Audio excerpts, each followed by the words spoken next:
Good afternoon, Trinidad and Tobago. My name is Jonathan Bagan.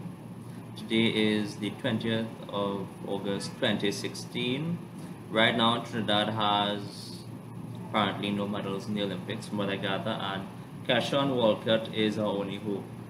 So, Keshawn is actually in a meme wearing Luke Skywalker's clothing. Uh, or is it Obi-Wan? One of those memes. And he is the only hope to get our country a medal and save our collective faces internationally. I do not necessarily blame our athletes for this poor performance so much as I blame wider society and the Ministry of Sport and the general policies of the Ministry of Sport over the last few decades.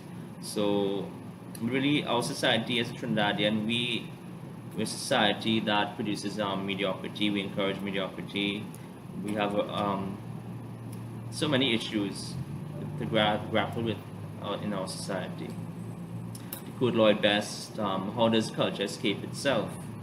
We are trapped in a culture that of mediocrity, nepotism, corruption, selfishness, crime, violence, all these issues. At the level of the working class, people are always complaining that there are no jobs, but at the same time, there are always advertisements for working class unskilled jobs everywhere throughout the country.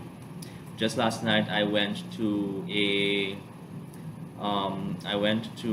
gas station around 11 o'clock to fill the gas in my car, and the person in charge of the gas station was a nice Jamaican lady. And I told her, if you Jamaicans were not here working in Trinidad, the country might fall apart. And she was surprised, like, oh, really? I said, "Oh, yes, we love you and we need you." And she laughed and smiled. And whereas it sounds that seems to be true, the working class in Trinidad just doesn't get into these jobs. I don't know why. And on the flip side of it, if you look at the business class, a friend who runs a business in Arima, he said he's never going to hire a Trinidadian again because his Trinidadian staff, they don't show up to work on time, they steal from him. Not that all of his Trinidadian staff stole from him, but you get the point. Many employers always have to worry about their Trinidadian employees, their local employees stealing, being lazy, not doing the work. It is atrocious. And this whole culture of mediocrity, it's destroying us, as we see with our horrible Olympic performance. And on the other end, there is so much corruption going on in the political elite and the business elite. We have all these companies that are, if you want to create Olympic level athletes internationally, athletes up to international standard, you invest in people, invest in facilities, yes, but look at how many billions of dollars we spend in stadiums in Trinidad and Tobago. We have so many, and we use them for fetes and for parties and for concerts more than we use them for sport. That is our culture, and that is why we are losing internationally. That needs to change. And of course, we build all these big buildings, stadiums, skyscrapers, etc. Mainly, our political culture is so immature that every politician has to build a big building to say that they achieved something, when we should be, the basic systems in our society, the judiciary, the police service, the health sector are not working. Our society, whenever people say, oh, this last government did something good, they point to, oh, they built this building. But the building isn't necessarily a measure of progress. A working system is, especially a health system or police service is a much more important measure of progress than a skyscraper. So we have all these cultural issues to grapple with. So I'm in the middle of a Arima. Somebody has a very loud music system.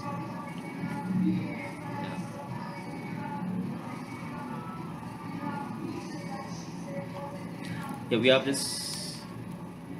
So on the level of the political elite, nepotism there is destroying our society, damaging our economy. Oh yes. So one thing that I always point out, that our business elite tends to be innovation averse. They rather invest in a shopping mall or movie theater than into something that would bring in foreign exchange, because the shopping mall and movie theater is a safer investment. And we have so many natural resources in Trinidad, because our economy is stuck on oil and gas. Right now, we have a foreign exchange shortage, and if we really should have developed our cocoa estates, our pepper, our agriculture sector, our tourism, all the other things we have, to bring in foreign exchange to create jobs, so that we wouldn't be in this situation. But because we have less foreign exchange, the US dollar has gone up to the TT dollar, and then that has caused food price increases and price increases across throughout the whole country, so the poor are really feeling it. And then it comes down to we put ourselves in this position where it's hard. Our labor force isn't doing what it should. Our business class isn't doing what they should, as in innovating. The businessmen who want to innovate cannot get the labor and the investment they need. The workers who want good jobs can't get good jobs. The businessmen who want good workers can't get good workers. It's a horrible cycle, and we need to break it. Margaret Goddard, the head of Disclosure Today, Margaret Rose Goddard, yes, she has an NGO, Disclosure Today, that's always pushing for campaign financing, because one problem with our political culture is that basically we have a bunch of contractors that make billions of dollars paving roads, building bridges, whatever else that. Yes, we need roads and bridges, but these billions of dollars are not spent developing our economy, bringing in foreign exchange, innovating, pushing the country forward. So these people get these contracts, then come back and finance political campaigns, and then we have this nasty cycle of mediocrity, nepotism, selfishness. And basically, my thesis statement is that our Olympic performance is indicative of where we are as a society. We need to change, we need to do better, we need to innovate, we need to open new businesses, we need to export our cocoa, our pepper, our culture. We need to export our culture, especially Trinidad, one of the few countries in the world where every religion and every race lives side by side without any real racial and religious tension. And that's an amazing thing that's seen not in many other places in the world, and we're not selling that. We're stuck selling oil and gas, and the rest of us, so much of this country is basically seeking handouts or living on handouts. It's atrocious. We need to do better. So Trinidad and Tobago, I'm asking you,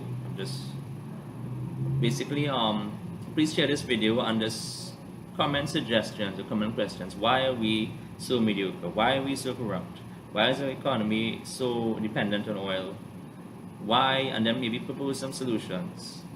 What if we were to invest, not really invest, just hand out government-approved loans to business people who are willing to invest in cocoa farms and chocolate factories and export this and bring in US dollars and employ locals? How do we train the workforce to be more diligent and to be more dependable? So many issues. It's just my 2 cents. Please share this video if you approve, and if you agree, or if you'd like to pose a question in response to my questions, or pose an answer in response to my questions. Thank you very much for your time. Have a good day. God bless Trinidad and Tobago.